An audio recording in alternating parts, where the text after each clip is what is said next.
You're listening to A Chapter a Day, a daily podcast. The Bible comes alive as we read a chapter out loud each day.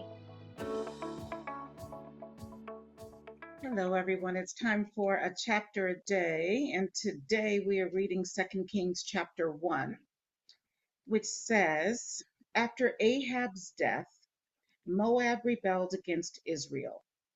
Now Ahaziah had fallen through the lattice of his upper room in Samaria and injured himself.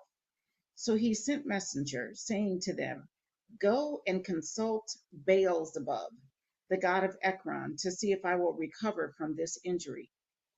But the angel of the Lord said to Elijah the Tishbite, Go up and meet the messengers of the king of Samaria and ask them, Is it because there is no God in Israel that you are going off to consult Baal-zebub, the god of Ekron?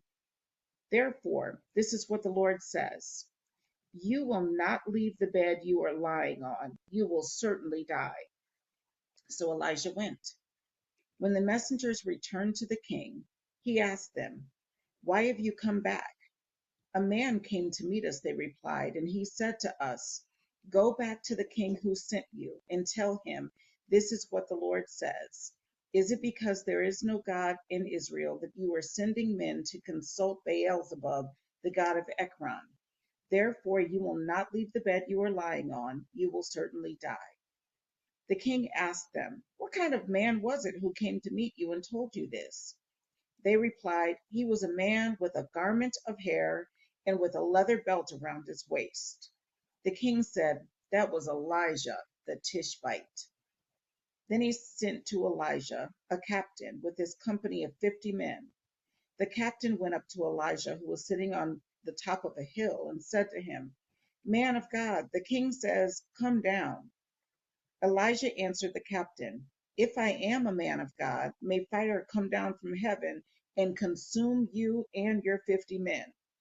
Then fire fell from heaven and consumed the captain and his men.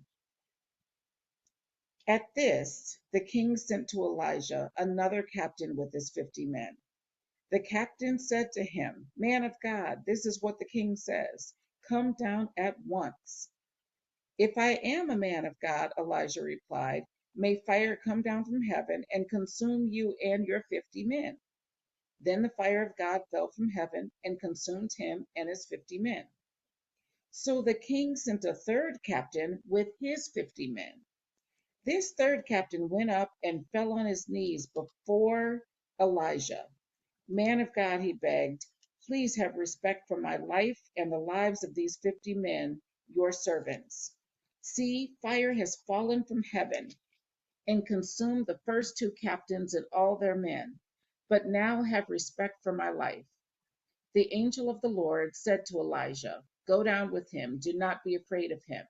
So Elijah got up and went down with him to the king. He told the king, This is what the Lord says. Is it because there is no God in Israel for you to consult, that you have sent messengers to consult Baal-zebub, the god of Ekron? Because you have done this, you will never leave the bed you are lying on. You will certainly die. So he died, according to the word of the Lord that Elijah had spoken. Because Ahaziah had no son, Joram succeeded him as king in the second year of Jehoram, son of Jehoshaphat, king of Judah. As for all the other events of Ahaziah's reign and what he did, are they not written in the book of the annals of the kings of Israel? And that was 2 Kings chapter 1. See you tomorrow for another chapter.